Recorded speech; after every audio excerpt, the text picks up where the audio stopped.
আমি জামালপুরের মেয়ে। তো আপনারা সবাই জানেন জামালপুর নকশি কাঁথা বা হস্তশিল্পের জন্য বিখ্যাত। আপনারা সবাই যদি লক্ষ্য করেন দেখতে পারবেন সবার মতো হয়তো আমি আমার অ্যাপিয়ারেন্স নিয়ে আমি প্রচুর পরিমাণ ট্রলের শিকার হয়েছি ছোটোবেলা থেকে। গত 1 থেকে 1.5 বছর আমার পার্সোনাল গ্রুমিং এবং ট্রেনিংগুলো হয়েছে। আমি নিজেকে তৈরি করেছি। ছোটো থেকে আসলে স্বপ্ন সবার যেরকম থাকে এরকম একটি ক্রাউন মাথায় পড়বে, আমারও এর ব্যতিক্রম না। আমার এরকম একটি স্বপ্ন ছিল যে একদিন আমারও নিজস্ব একটি পরিচয় হবে এবং সেই পরিচয়ের জন্য আসলে কঠোর পরিশ্রম এবং যা যা করতে হয়েছে সব কিছুই আমি করেছি এবং আমার এই দৃঢ় আত্মবিশ্বাস আমার কঠোর পরিশ্রমের জন্যই আজ আমার মাথায় এই ক্রাউন আছে।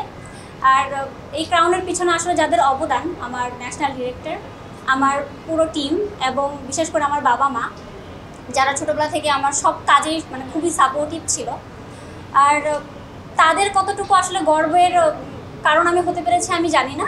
আমি আমার দিক থেকে সর্বোচ্চ দেওয়ার চেষ্টা করেছি এবং আমার মনে হয় আমি দিতে পেরেছি এবং আমার এই কাজের ধারা অব্যাহত থাকবে বলে আমি মনে করি। প্রিপারেশনের কথা যদি বলতে হয়, আসলে প্রথমেই যেটা, আমি পাবলিক স্পিকিংয়ে একদমই ভালো ছিলাম না। তো আমার খুবই জড়তা কাজ করতো যখন আমি কারোর সামনে কথা বলতাম। আপনারা সবাই যদি লক্ষ্য করেন দেখতে পারবেন সবার মতো হয়তো আমি আমার অ্যাপিয়ারেন্স নিয়ে আমি প্রচুর পরিমাণ ট্রলের শিকার হয়েছি ছোটোবেলা থেকে। একটা সময় এরকম হয়েছে, আমি যখন ক্লাস 8-9-এ পড়তাম আমি ডিবেটেড ছিলাম। সো বিটিভি, এটিএন বাংলা এগুলোর আমি ন্যাশনাল ডিবেট চ্যাম্পিয়ন ছিলাম 2019 সালে জাতীয় কলেজ বিতর্ক প্রতিযোগিতায়। তো এরই যাত্রা ধরে আসলে আমার পাবলিক স্পিকিংয়ের যাত্রা শুরু হয়। আমি মানুষের মাঝে যেভাবে যেন কথা বলতে পারি ফ্লুয়েন্টলি, সেটার প্রস্তুতিটা শুরু হয়েছিল। এবং আমি বড় হয়েছে এটা শুনতে শুনতে যে আমি কথা বললে নাকি আমাকে দেখতে ভালো লাগে না। তো সবাই এই কথাই বলতো যে তুমি কথা বলো না। তো তাদের এই কথাটাই আসলে আমার মাথায় মানে সবচেয়ে বেশি আমাকে শক্তি জুগিয়েছে যে তারা আমার কথা যে অফ যেভাবে করতে চাচ্ছে, আমি চাচ্ছিলাম আমার কথা অফ হোক।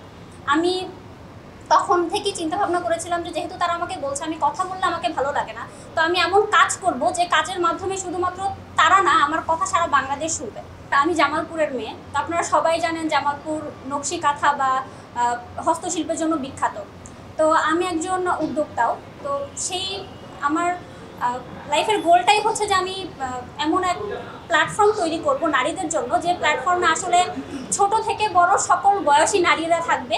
তাদের যে গুণটা আছে, তারা যেটা পারে, অন্যান্য দেশে যেরকম হয় ছোট ছোট বাচ্চারা দেখা যায় যে বিভিন্ন ধরনের গেম বা বিভিন্ন ধরনের গিফট বা আমরা যেগুলো দেখি বিভিন্ন পুতুল, এগুলো অন্যান্য দেশে ছোট ছোট বাচ্চাও তৈরি করে। বাট আমাদের দেশে আমার মনে হয় এই প্ল্যাটফর্মটা আসলে নেই, যে প্ল্যাটফর্ম আসলে বাংলাদেশের সকল জেলার যে বিশেষ বিশেষ গুণে গুণান্বিত আমাদের নারীরা আছে বা শিশুরা আছে, তো তাদেরকে আসলে সুযোগ দেওয়া। তো আমি এমন এক প্ল্যাটফর্ম তৈরি করব যে আমার এই প্ল্যাটফর্ম আসলে তাদেরকে সেই সুযোগটা দিবে, তাদেরকে ট্রেনিং করানো থেকে শুরু করে তাদের কর্মসংস্থানের ব্যবস্থা করে দিবে।